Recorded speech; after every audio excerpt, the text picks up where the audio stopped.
Hello बच्चों, let this question a mass m moves with a velocity v and collide after inelastically with another identical mass beta. After collision, first mass move with velocity v by root 3 in a direction perpendicular to initial velocity direction of motion. Find the speed of the second mass after the collisions. देखिए बेटा, यहाँ पे दोनों blocks कैसे हैं, identical collision से, दोनों के बीच में कॉलिजन इन इलास्टिकली हो रहा है। इन इलास्टिक कॉलिजन्स का मतलब होता है कि अगर टाइप ऑफ कॉलिजन की अगर मैं बात करता हूँ, टाइप्स ऑफ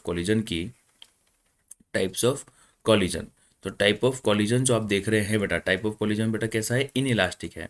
तो इन इलास्टिक कॉलिजन का मतलब होता है कि जिसमें कॉफिशिएंट ऑफ रेस्टिट्यूशन ना तो आपका 1 होगा और ना ही कॉफिशिएंट ऑफ रेस्टिट्यूशन आपका 0 होगा बेटा। कॉफिशिएंट ऑफ रेस्टिट्यूशन का वैल्यू 0 से ज़्यादा और 1 से कम होगा, इसके बीच में कुछ भी हो सकता है। तो कॉफिशिएंट ऑफ रेस्टिट्यूशन का वैल्यू फॉर्मूला होता है relative velocity of separation divide by relative velocity of approach बेटा। ये फॉर्मूला होता है कॉफिशिएंट ऑफ रेस्टिट्यूशन को कैलकुलेट करने का, कि रिलेटिव वेलोसिटी सेपरेशन कितना है और रिलेटिव वेलोसिटी ऑफ अप्रोच कितना है, उसी से हम कैलकुलेट कर पाते हैं। तो बिफोर कॉलिजन क्या देख रहे हैं कि एक बॉल का मास m है यहाँ पे और दूसरी बॉल b है जिसका मास भी यहाँ पर कितना है m है बेटा। जो b बॉल है आपके पास यहाँ पे वो रेस्ट कंडीशन पर है, तो अगर मैं बोलना चाहूँ तो बोल सकता हूँ कि उसका स्पीड u2 कितना है, 0 है बेटा। और ये बॉल जो है बेटा आपकी कितनी स्पीड से मूव कर रही है, v स्पीड से मूव कर रही है। आफ्टर कॉलिजन जैसे हो जाता है, आफ्टर कॉलिजन होने के बाद में, कॉलिजन आपका जैसे यहाँ पे हो जाता है, तो हम यहाँ पे क्या देखते हैं कि जो एक बॉल है, इसमें से एक बॉल जो है बेटा, अब वो कोई सी बॉल हो सकती है, बी वाली मान लो, ए वाली मान लो, इनमें से एक बॉल जो है यहाँ पे बोला गया फर्स्ट वाली बॉल बेटा, ए वाली बॉल, तो ऊपर की तरफ जा रही है v बाई रूट 3 की स्पीड मीटर पर सेकेंड से बेटा, वो भी फाइनल है। आफ्टर कॉलिजन ये जा रही है। बट बी बॉल कहाँ जाएगी, इस बारे में कुछ भी नहीं बोला गया बेटा। तो बी बॉल के लिए आप क्या मान लो, आप मान लो कि भैया ये एक्स डायरेक्शन में भी जाती है और आप मान लो ये वाई डायरेक्शन में भी जाती है। जब कुछ नहीं पता हो बॉल कहाँ पे जाने वाली है, तो उसकी स्पीड को हमेशा दोनों डायरेक्शन में मान लिया जाता है, एक्स में और वाई में, और दोनों कैलकुलेट कर लो। कैसे कैलकुलेट करोगे, apply conservation momentum in X direction, apply conservation momentum in Y direction.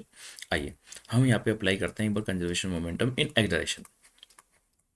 Apply conservation of momentum, conservation of momentum of momentum, यहाँ पे अप्लाई कर दो बेटा conservation momentum in X direction. एक बार एक्स डायरेक्शन में अप्लाई कर देंगे और एक बार वाई डायरेक्शन में अप्लाई कर देंगे। तो एक्स डायरेक्शन में हम क्या देखते हैं, एम इंटू वी हो जाएगा पहले वाले का, और दूसरे वाली बॉल का 0 हो जाएगा।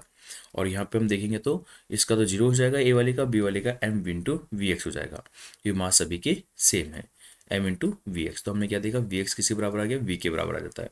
इसी प्रकार से apply conservation momentum in Y direction, apply conservation momentum, conservation of momentum in Y direction, momentum in Y direction.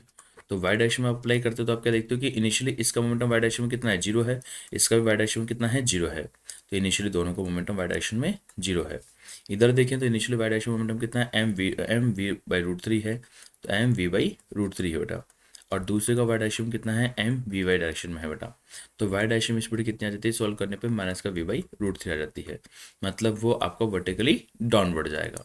तो मतलब जो बी बॉल है उसकी दोनों स्पीड आ गई है, एक्स डायरेक्शन में उसकी जो स्पीड है वो वी आ गई है, और वाई डायरेक्शन में उसकी स्पीड का नेगेटिव आना इस बात को शो करता है कि वो बॉल जो है वो नीचे की तरफ जाएगी, ना कि ऊपर की तरफ जाएगी बेटा। तो इसकी जो रिजल्टेंट स्पीड होगी बेटा, वो रिजल्टेंट स्पीड क्या होगी कि एक्स की स्पीड का स्क्वायर प्लस वाई की स्पीड का स्क्वायर होगा बेटा। यहाँ पे एक्स की स्पीड कितनी है, एक्स की स्पीड यहाँ पे वी का स्क्वायर हो जाएगा, और वाई की स्पीड वी बाई रूट 3 का स्क्वायर, मतलब वी स्क्वायर बाई 3 हो जाता है बेटा। तो यहाँ पे रिजल्टेंट कितना हो गया, 4v स्क्वायर बाई 3 हो जाता है। तो जो b की स्पीड है 4v स्क्वायर बाई 3 हो जाता है बेटा। तो यहाँ पे जो b की स्पीड है बेटा फाइनली 4 का स्क्वायर 2, v स्क्वायर का v और डिवाइड बाई रूट 3 हो जाता है। ये आपके पास b पार्टिकल की स्पीड हो गई 2v बाई रूट 3, और यही इस क्वेश्चन का आंसर हो गया बेटा। तो मतलब हमारे पास आंसर क्या हो गया, 2v बाई रूट 3, मतलब पहला ऑप्शन इसमें एकदम करेक्ट हो जाता है बेटा। ओके बेटा, थैंक यू।